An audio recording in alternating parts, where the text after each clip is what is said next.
adobong, ano pa ba? Paminta, mga ganun ba? Okay? Sa kasalan o sa pag-aasawa, meron ding mga sikreto yan. Mga ingredients na dapat gawin para maging masaya. At ang number one, yung letter C, puro C tayo, is communication. Okay? Yung bang pag-uusap ninyo sa bawat isa. Napaka-importante yan. Amen po ba? Pero siyempre, yung communication natin na dapat i-prioritize natin yung ating communication sa ating Panginoong Diyos. Kaya nga sabi ng Biblia submitting yourselves. Kayo ang tinutukoy doon, in the fear of God.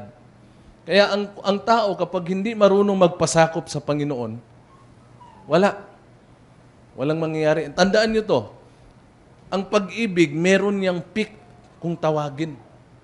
So ang nakakatakot ganito, paano kung matapos na yung, kumbaga, yung pinaka-tuktok ng pag-ibig nyo, natapos na.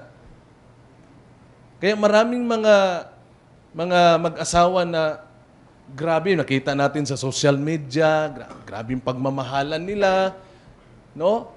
Pero nung sa isang iglap, bigla na lang naghiwalay. Nakuha nyo? Kaya kung walang pagpapasakop sa Panginoon, pwedeng mangyari sa atin yan.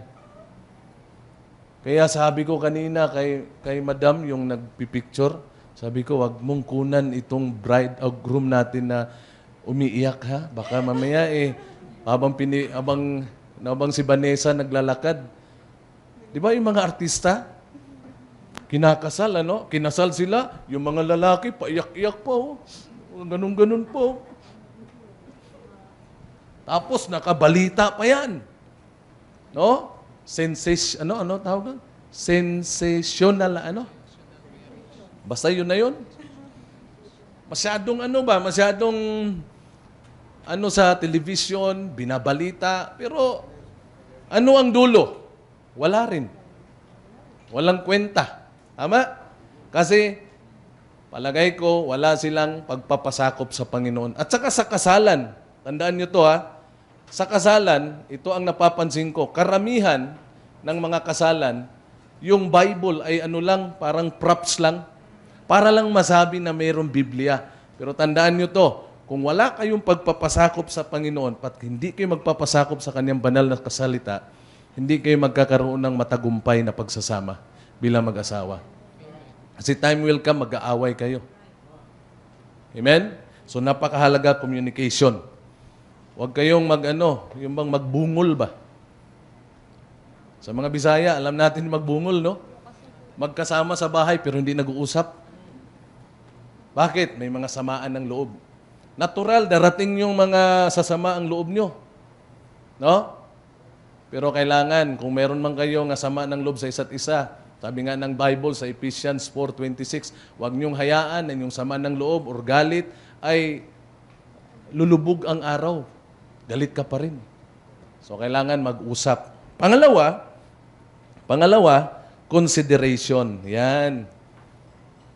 Ano ibig sabihin ng consideration? Ito, consideration means paying attention not only to what people say, but how they feel. Meron kang matutuklasan sa kanya, Joel, na nung kayo mag-boyfriend, girlfriend pa lang na hindi mo nakita. Di ba? Ganyan ka pala. Kaya isama mo yan sa consideration. Ganon din ikaw. No? Ganon din siya. Baka mamaya, hindi mo alam na si Joel pala mayroon palang kili-kili power. No? Kahit anong ligo na, meron pa rin. Iko-consider mo yan. No? Okay ba yun? Ha? Kaya, mahalaga yung consideration, okay? Tapos yung pangatlo, courtship. Yan. Ito ang problema sa ating mga may asawa na po, lalo na pag medyo matagal, nawawala na yung courtship. Nung tayo ay nanliligaw pa lang, grabe tayo. Bumibili ng kung ano-ano, bulaklak, chocolate, Tapos may mga love letter pa, mga card. Pero pag magde-date, talagang laging inuuna, sakay ng jeep, di ba? Binaan na sakay, ikaw mauna. No, di ba? Ganyan kasi, very protective ba pag mag-boyfriend girlfriend pa lang. Pero pagdating na ng mag-asawa na, 10 years na, 15 years na, 20 years na, no? Pag naglalakad, sisigawan na. Ano ba? Ang tagal mo! Bilisan mo naman! Di ba? Di ba? Kaya, guilty ba tayo dyan? Guilty? Mga husbands, guilty tayo dyan? Ako, guilty din ako sa ganun eh. Nung ikaw ay binata pa lang, no? Paghintayin mo yung girlfriend mo at talagang kahit na matagal na, medyo malilate ako, okay lang ba? Walang problema, kahit na maghintay ako dito ng 24 hours. Pero pag may mga, may mga ilang anak, ano ba, ang tagal mo! No? Kaya, mahalaga pa rin talaga yung courtship, no? Dapat maalala mo kung kailan ang birthday niya. Tapos, siyempre, alam naman natin kung ano yung mga ikasisiyan ng ating mga mahal sa buhay, di ba? Tama? Amen? Yung misis ko nakangiti lang sa akin eh. Okay? Tapos yung pang sunod, Joel, yung commitment. Yung commitment ninyo sa isa't isa. Mamaya-maya, maririnig nyo yung sa hirap at ginhawa. No? Sa lungkot at ligaya. Ang pag-aasawa ay commitment ito. Ito ay tinatawag na lifetime commitment. No? Lagi nating naririnig, ang pag-aasawa ay hindi kagaya ng pagkain na kapag naisubo mo, kapag mainit, ay pwede mong idura. Ang pag-aasawa, hindi ganon. No? Hindi ganon ang pag-aasawa. Kaya napakahalaga na meron kayong commitment talaga sa isa't isa. Lalo na mamaya pag nagpipirma na sa marriage contract. Oo. Tapos, pag naipasa na yan sa local civil registrar, nako, wala na kayong kawala. Pag nagloko ka, yari ka sa batas. No? At siyempre, yung pinaka-importante sa lahat, no? Yung Kristo, Lord Jesus Christ. Christ pa rin, letter C. Ang buhay, mag-asawa, kung hindi si Kristo ang pinaka-sintro, magiging magulo. Tama po? Amen? Kaya, ang pag-aasawa, Joel, sabi nga ng Bible, husbands, love your wife or wives, even as Christ also loved the church. Kung paano minahal ng Panginoong Jesucristo ang church, ganun din ang pagmamahal natin sa ating asawa. Ang Panginoon, binigay niya ang kanyang buhay doon sa krus ng Kalbaryo dahil sa pag-ibig. Kaya ang pag-aasawa, yun yung ibibigay mo yung buong buhay mo. Okay? So yan lang yung mga sikreto para ang isang buhay mag-asawa ay pagpapalain at magtatagumpay. Amen? Yan, napakahalaga nun. No? Lalo na yung communication, mag-usap kayo. Ngayon, ang nakakalungkot sa panahon natin, pagdating ng gabi, wala nang communication eh. Bakit? Puro na cellphone. Puro na cellphone. Nagkaroon ng anak, wala nang banding sa mga anak. Bakit? Si tatay nagsiselfone. Si nanay nagsiselfone. Yung mga anak nagsiselfone na lang. Bigyan ko lang kayo ng isang istorya na nabasa ko lang naman, na nung nabasa ko at napanood, napaluha ako eh. No? Merong mag-asawa, meron silang anak. Tapos, yung lalaki, busy sa trabaho. May trabaho. Yung misis naman, tinatanggap mo ba ang babaeng ito na si Vanessa upang iyong maging asawa, mamuhay ng magkasama ayon sa itinakda ng banal na kasulatan? Siya ba ay iyong iibigin aaliwin, igagalang, at iingatan sa sakit at sa kalusugan, at tanging sa Kanya lamang pipisan habang buhay, kayong dalawa ay nabubuhay? Opo, Pastor. Alanganin na. Opo, Pastor. Yun, may na on record dyan, ha? Okay. Pakibigay. Ikaw naman, Vanessa, tinatanggap mo ba ang lalaking ito, si Joel, upang iyong maging asawa, mamuhay ng magkasama ayon sa itinakda ng banal na kasulatan?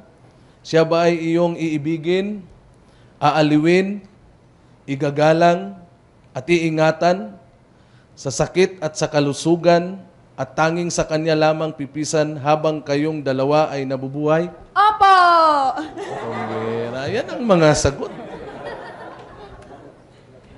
Okay. Dahil malakas ang upo nyo. Ngayon naman, pakinggan natin ang kanilang panata sa isa't isa. Ito, Joel, sa harap ng Panginoon at sa mga witnesses. Ngayon, ano ang panata mo para kay Vanessa? Ayun, magandang hapon.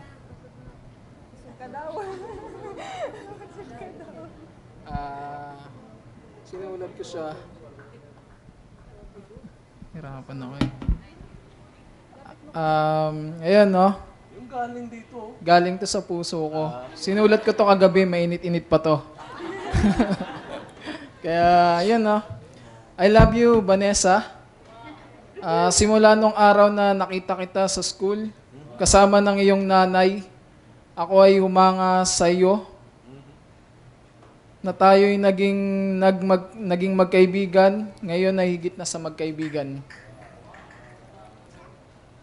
Ikaw ay kasagutan ng aking panalangin. Isa ka sa kasagutan ng aking panalangin.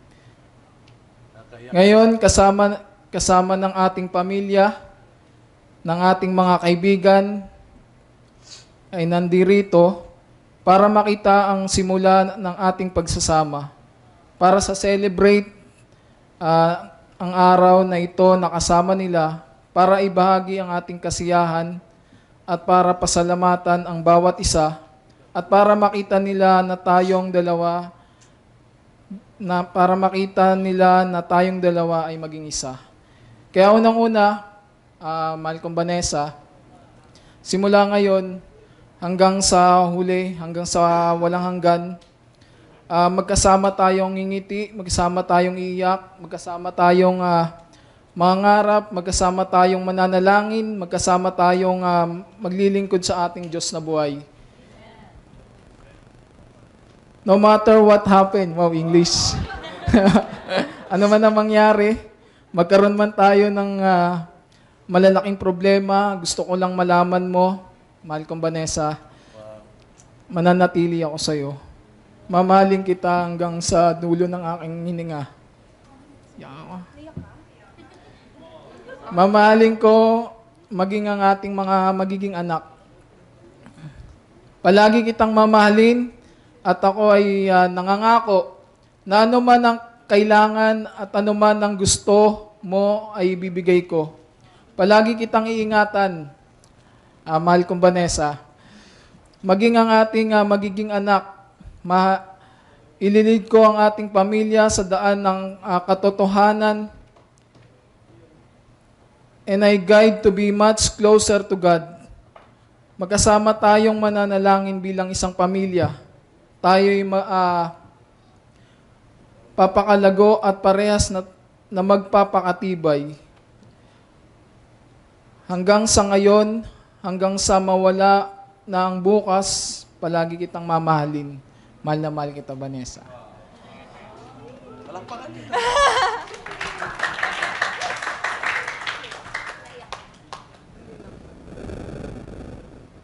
Hello, mahal. Ako nga pala si Vanessa, na mahal ka. Kung i-describe ko kung sino si Joel, baka maguluhan kayo. Because I'm not good in elaborating things. But isa lang ang masasabi ko. Minahal ko itong taong to sa kung sino man siya. We're not good enough for each other. But